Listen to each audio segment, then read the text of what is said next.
Beach FM, locals talking to locals. Welcome to our program, Horowhenua District Mayor. That's Michael Feyen. Good morning, Michael.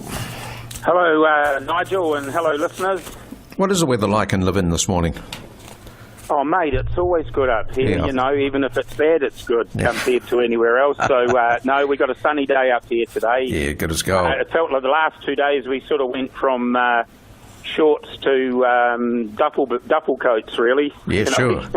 Now, I see your Chief Executive, David Clapperton, has been reappointed for another 5 years term. That creates some consistency there.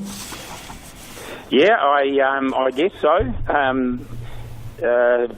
We had, it's an extra 5 years, so that'll be 10 years as CE, so that was the council decision, and so we go from there. Yeah, sure. Now, talking about that, I mean, the way Horowhenua is developing at the moment, you've got new businesses coming, a new concrete business coming, and you've got the eco homes developing, and goodness knows what else. So you must be having a bit of pressure on your housing situation up there, are you? Well, I think, to be fair, that's everywhere, but we do have it increased here. It's very obvious that, like in places like Foxton Beach, the demographics has really changed. A lot of people cashing up. Wellington and big other towns around the area and cities around the country, and they're all coming to the Horowhenua, so we can have to house them. It's pretty tough to find a house at the moment. Yeah, sure. That Spellhurst estate, that's developed in a big way too, hasn't it? Have you got any others that are developing? Quite a monstrous development by any standards, really. Yes. Have you got any others that are in line to be developed like that to help out the situation?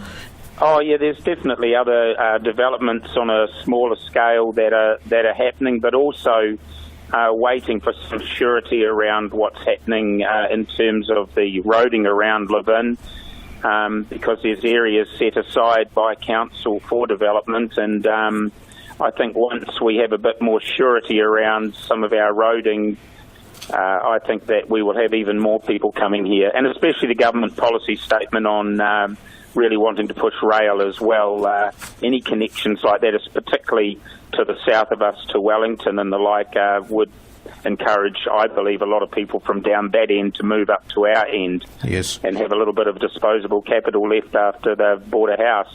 That's sort of what I was getting at when I was asking about subdivisions, and that is to say, well, your roading system, as we're hoping like mad that Otaki to North Levin will go ahead, but the Prime Minister says, no, it hasn't been put on the back burner, it's still being considered. Is that the way you look at it? Yeah, well, we obviously saw some press releases that appeared to say that it was a definite, but the last one that I read with the Prime Minister saying that, you know, it's really NZ and Minister Twyford, that it's going to be sort of an NZTA decision, but you would think that governments actually direct those sort of boards into what direction they're wanting to go. So, yeah, we're a little bit up in the air at the moment. I'm not at the stage of being distressed or overly concerned. It is a new government.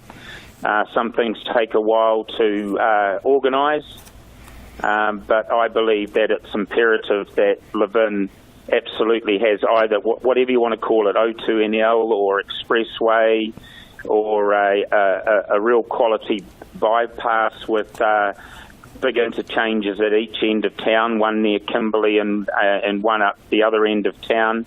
You know, in my view, it should be starting in Levin so that we can ease our massive congestion problems through town, and then the road, after that's finished, then start moving towards Otaki instead of us having to wait for a whole lot more years.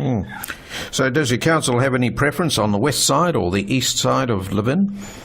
I think it's general consensus that it's the west, but the problem, obviously, the east, I beg your pardon, the east side. Yes. And so any meetings that you have, obviously the east side attend in the most because they're the ones affected. And the reason why we need to know at least something of what's going on is so that we can actually talk with the people as their representatives on council, because it's no matter what happens, it's going to be grief for some, delight for others, and we have to really look after all of our residents equally. So if it goes on the east side, it does affect a lot of your green grocers and the green gardeners area too, doesn't it?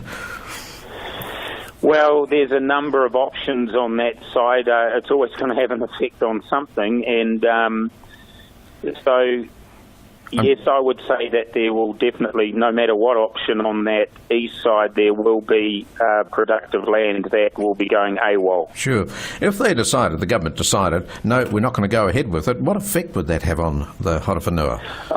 Well, there's no way it can stay like it is, so because it's very clear that attending the road safety summit the other day that they're very much looking at sort of how to decrease the road toll, road safety, public transport, increase all of these sorts of things. So if there's a hard-nosed approach that the big road isn't happening, then we have to have, at the very minimum, a high-quality bypass with the interchanges at each end of our town, so that trucks are made to go that way, really, to clear up the backlog that we have in the middle of town.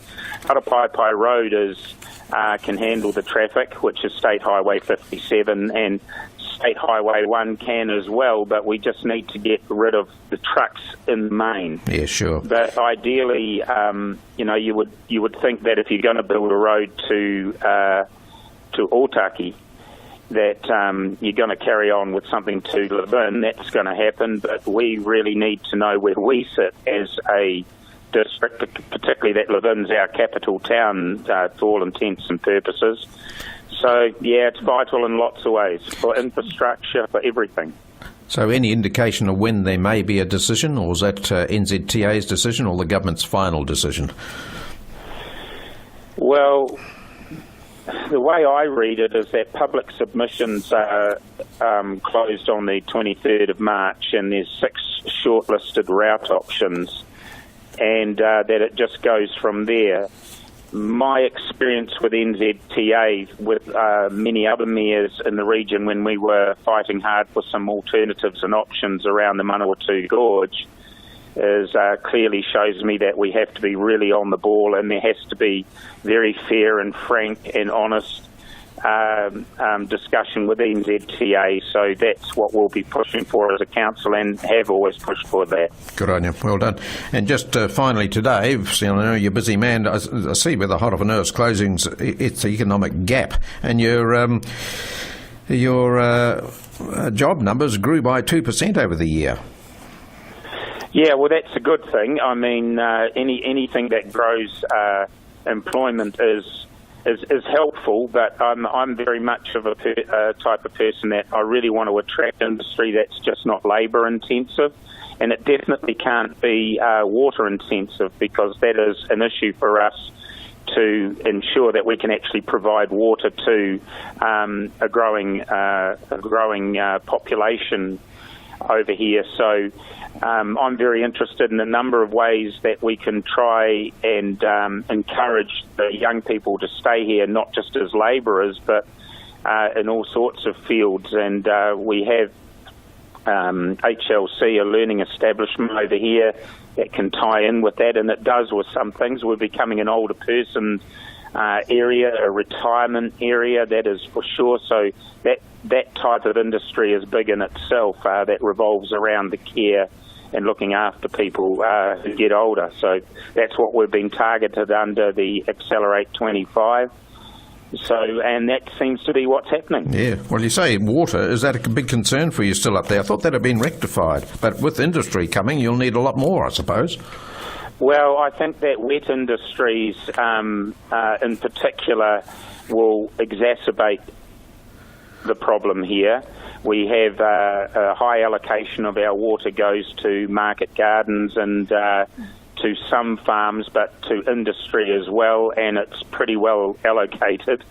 And so now with this growth here, we're going to have to be very innovative in how we either find water or how we go about maybe our building codes that new houses have water tanks, grey water tanks, Yes. the sort of stuff that go-ahead places do as of right anyway. Right. Of course, you got those tanks. I see they're advertised. What about $100 for a 200-litre tank for households even, which is a grand idea too.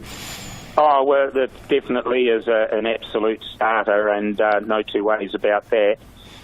The more that you develop, of course, the more surface water you actually get because of the tar, seal, concrete and the like. So, we already have issues about where our water runoff goes to. So we have to be very creative and innovative and not be prehistoric in our thinking of just thinking, oh, well, she'll be right. We can keep on putting stuff there and she'll be right. So we have to be a very creative council going forward. Good on you, Michael. You've got a buoyant Horowhenua up there. Look after it, and we'll have a chat to you in a fortnight's time. Yes, thank you very much, and hope all your listeners and yourself have a lovely day. Thank you very much. Michael Feyen, Horowhenua District Councillor here. 106.3 Beach FM.